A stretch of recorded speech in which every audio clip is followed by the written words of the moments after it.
Hello friends, welcome to our channel. ఈరోజు మనం మాట్లాడుకోబోయే topic చాలా ఇంట్రెస్టింగ్ వన్. మీకు ఆల్రెడీ ఈ ఫోటో చూస్తుంటే ఐడియా ఉంటుంది ఈ కాంటెక్స్ట్ ఏందనేది. సరే, ఈ కాంటెక్స్ట్కి తర్వాత వద్దాం. ఫస్ట్ మనం ఈరోజు డిస్కస్ చేయబోయేటటువంటి వీడియో టైటిల్ ఏంటంటే రైట్ టు స్లీప్. అంటే ఈ యొక్క స్లీప్ అంటే నిద్ర అనేది కూడా ఒక ఫండమెంటల్ రైట్ అని చెప్పేసి మన కోర్టు చెప్తుంది. అది ఆర్టికల్ 21.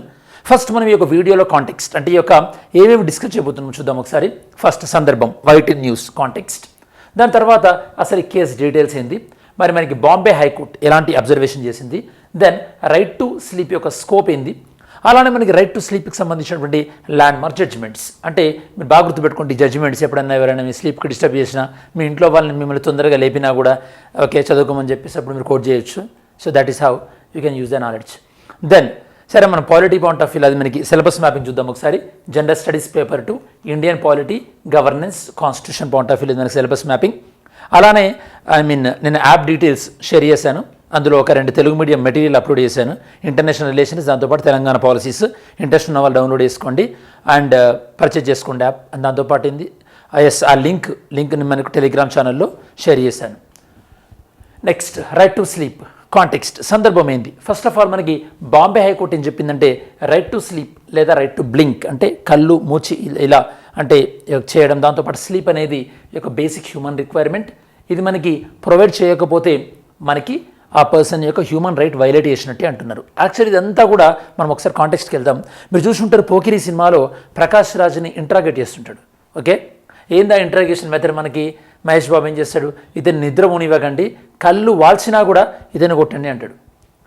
మీరు అతను కళ్ళు వాల్చినప్పుడల్లా అతనికి అదొక హరాస్మెంట్ అనమాట. అంటే నిద్ర లేకపోవడం అనేది ఒక హరాస్మెంట్. సో ఇప్పుడు కూడా మనకు అలాంటి ఒకటి అయిందనమాట. ఏంటంటే ఈ ఈడీ వాళ్ళు ఉంటారు కదా, ఎన్ఫోర్స్మెంట్ డైరెక్టరేట్, ఒక వ్యక్తిని విచారించారనమాట. అతను ఎప్పుడు విచారించారంట, నైట్ టైంలో అతనికి నిద్ర లేకుండా అతన్ని విచారించారనమాట. అతను చెప్పే కేసు ఏంటంటే, మరి నన్ను ఇలా నిద్ర లేకుండా విచారించారు కాబట్టి అతనికి యాక్చువల్లీ 60+ ఇయర్స్ అనమాట. మరి నన్ను నిద్ర లేకుండా ఇలా విచారించినప్పుడు నా యొక్క కాగ్నిటివ్ ఎబిలిటీస్ అంటే నా ఆలోచన శక్తి మందగిస్తుంది కదా, నేను అప్పుడు ఏదైనా ఈ యొక్క తప్పు చెప్పొచ్చు, ఈడీ వాళ్ళు దాన్ని అడ్వాంటేజ్గా తీసుకోవచ్చు. కాబట్టి ఇది రాంగ్ కదా, నన్ను డే టైంలో ప్రశ్నించాలి కదా, నాకు ఇలా నిద్రను దూరంగా చేసి నా నిద్రను దూరం చేసి ఇలా క్వశ్చన్ చేయడం ఎంత మట్టు కరెక్ట్ అని అన్నారు. సో ఈ బాంబే హైకోర్టు జడ్జిమెంట్ పక్కన పెడితే మీకేమనిపిస్తుంది, మరి డే టైంలోనే ఇన్వెస్టిగేట్ చేస్తే బెటరా, లేకపోతే ఇలా నిద్రకు దూరం చేసి ఇదొక రకంగా అంటే ఒక రకంగా వాళ్ళని ఒక వల్నరబిలిటీ అంటే వాళ్ళు సరిగా ఆలోచించినప్పుడు వాళ్ళ నుంచి స్టేట్మెంట్ తీసుకోవడం కరెక్టేనా, మీరేమనుకుంటున్నారు? ఓకే, సో మీ ఒపీనియన్ ఏందో చెప్పండి. సో ఇలా చెప్పేసరికి బాంబే హైకోర్టు ఏమన్నదంటే ఆ తప్పు, ఈడీ వాళ్ళు కావాలంటే డే టైంలో విచారించవచ్చు, ఎర్లీ మార్నింగ్ విచారించవచ్చు, అంతే తప్పించేసి మీరు ఇలా అతనికి నిద్ర లేకుండా మీరు విచారించి అతను తప్పు చేసేటట్టు మీరు చేసి అతని కేసులో విరికేయడము, లేకపోతే అతని యొక్క అంటే తను మెంటల్లీగా స్ట్రాంగ్గా లేనప్పుడు ఇలా మీరు విచారించడం అనేది రాంగ్ అని చెప్పేసి ఈడీ చెప్పింది అనమాట. మరి ఈడీ చెప్పింది కాబట్టి మరి మీకు ఈడీ గురించి చిన్న క్వశ్చన్. ఓకే, ఆ క్వశ్చన్ ఏంటంటే ఈడీ అనేది ఎలాంటి సంస్థ, what is a nature, constitutional బాడీయా, స్టాచ్యూటరీ బాడీయా, లేకపోతే ఎగ్జిక్యూటివ్ బాడీయా ఈడీ అనేది, ఎన్ఫోర్స్మెంట్ డైరెక్టరేట్ అని చెప్పండి. ఓకే, సో బాంబే హైకోర్టు ఏం చెప్పింది, ఈడీ ఇన్వెస్టిగేషన్ ఇలా నైట్ మొత్తము ఇన్వెస్టిగేట్ చేయడం కరెక్ట్ కాదు, అతని యొక్క ఆలోచన శక్తి మందగిస్తుంది, కావాలంటే మీరు డే టైంలోనో లేకపోతే ఎర్లీ మార్నింగ్స్లోనో ఇన్వెస్టిగేట్ చేసుకోండి, అంతే తప్పించి ఇలా అతని యొక్క ఫండమెంటల్ రైట్ అతని యొక్క హ్యూమన్ రైట్స్కి వైలేట్ చేయడం అనేది కరెక్ట్ కాదు అని చెప్పేసి బాంబే హైకోర్టు అబ్జర్వ్ చేసింది.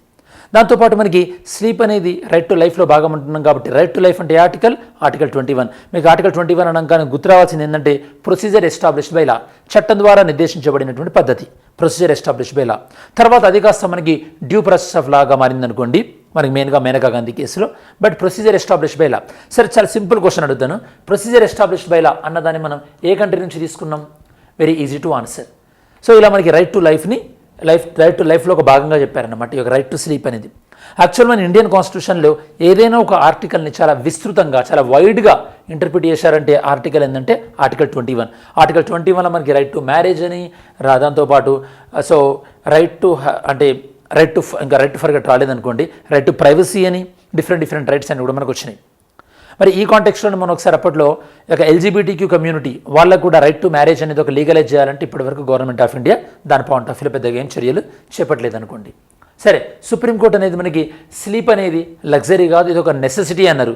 ఈ విషయం మనం ఎవరికి చెప్పాలంటే శ్రీ చైతన్య నారాయణ కాలేజ్ వాళ్ళకి, లేకపోతే అట్లాంటి వాళ్ళకి చెప్పాలన్నమాట. ఓకే, సో మీ కజిన్స్ ఎవరైనా ఉంటే కనుక ఈ సమ్మర్కి వచ్చినప్పుడు చెప్పండి, స్లీప్ అనేది లగ్జరీ కాదు, ఒక నెసెసిటీ, కాబట్టి మీరు స్లీప్ సాక్రిఫై చేసి చదవాల్సిన అవసరం లేదని.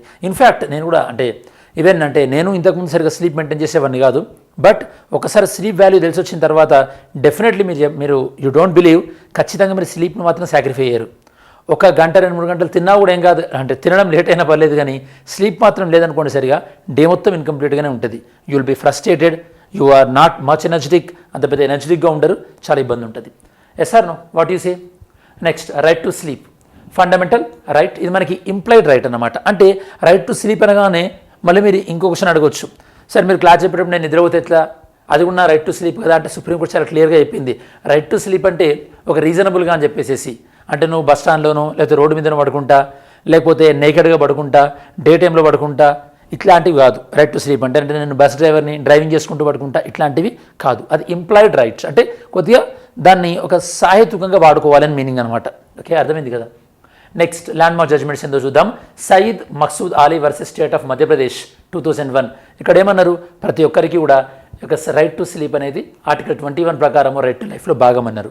అలానే Ramlila Maidan regarding Ramlila Maidan versus home secretary, ఇందులో ఏమన్నారంటే సుప్రీంకోర్టు అనేది ఒక రైట్ టు స్లీప్ అనే దాన్ని ఆర్టికల్ 21 నుంచి మనం సెపరేట్ చేయలేము, ఇది ఆర్టికల్ 21లో ఒక భాగము, ఇది మనకి అన్అవాయిడబుల్ ఇండియన్ కాన్స్టిట్యూషన్ ప్రకారము అని అన్నారనమాట. అలానే కంక్లూజన్, మరి బాంబే హైకోర్టు దీని గురించి ఈ యొక్క రైట్ టు స్లీప్ అనేది ఆర్టికల్ 21లో భాగం ఏదైతే అన్నారో దీన్ని బట్టి మనకి ఏమర్థమైంది, ఈ యొక్క ఆర్టికల్ 21 యొక్క స్కోప్ పెరిగింది, ఇంకా కొద్దిగా పెంచింది సుప్రీంకోర్టు.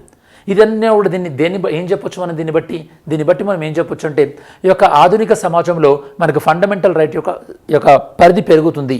ఇదే మనకు మన టీఎస్పీఎస్సీ గ్రూప్ 1లో మెయిన్స్లో ఒక సిలబస్ ఉంటుంది, increasing scope of fundamental rights అని, ఇలాంటివి అనమాట.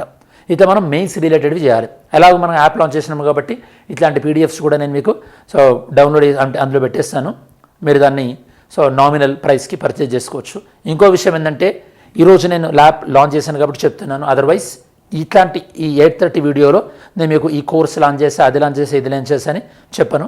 జనరల్గా దాని గురించి వేరే ఏమైనా సపరేట్ వీడియో చేస్తే మీరు అందులో చూసుకోండి. This is only related to the free content.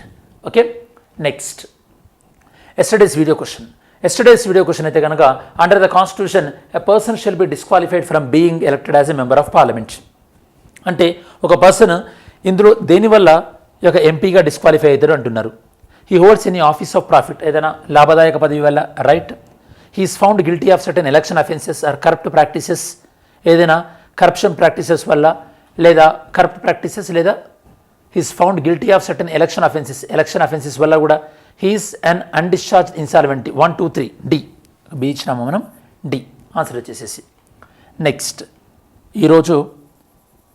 చూద్దాం, ఈరోజు వీడియోలో క్వశ్చన్ ఎందుకు చూద్దాం. Which of the following supreme court verdicts either directly or indirectly related to right to life and liberty under article 21. Article 21 ప్రకారం ఇందులో డైరెక్ట్గా కానీ ఇండైరెక్ట్గా కానీ ఉన్న జడ్జ్మెంట్ ఏంది? AK Gopalan case, Maneka Gandhi case, Puttaswamy case, Vishakha guidelines, ఏదో పిక్ చేయండి. Mains question, how expansive is the right to life and personal liberty under article 21 of the Indian constitution. Article 21 Indian constitution ప్రకారము రైట్ టు లైఫ్ అనేది and right to personal liberty అనేది దీని యొక్క scope ఏంది? ఇది మనకి ఈరోజు మెయిన్స్ క్వశ్చన్. సరే, మనం వీడియో చివరిలోకి వచ్చేసాము కాబట్టి ఈ వీడియోలో మనం దేని గురించి డిస్కస్ చేస్తున్నాం? Right to sleep.